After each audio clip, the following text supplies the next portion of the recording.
तो भैया व्यूज के चक्कर में कुछ लोग अंकित भैया कहीं जान से मार देने, तो वीडियो में बने रहो, आप सबका आखिर में बताई थे। तो हेलो गाइज, हमारा नाम है हकीमो, हम करे थे पूना में हन कमो। तो आज थोड़ी देर के बाद में वीडियोस बने थे, कहे कि सुबेरे रहा थे पनिया बरसा, तो के बाद में फटफटी तो सुबेरे लाइट हटिया दी थे। फिर चले थे कैफे के अंदर, चचवा की तरफ मोबाइल घुमे थे, तो चचवा शरमाए लागत थे कोने में के मेहरुआ।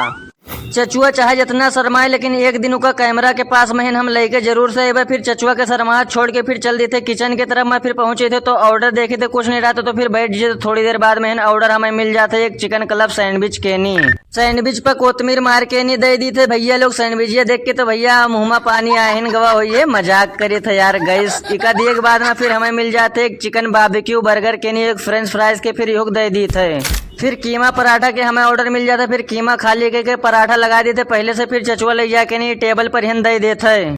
तो ई भैया ई बहादुर घोड़ा कहीं चलावत है बम्बई में हन, लेकिन आज मिले थे पूना के नहीं भाड़ा। तो पूना में हन आवत है हम लोग के पास में रहा थे। फिर भाई थोड़ी देर रुका थे, फिर भाई से मुलाकात के का भेज दिए जाते मुंबई के लिए, फिर यहाँ से चल देते।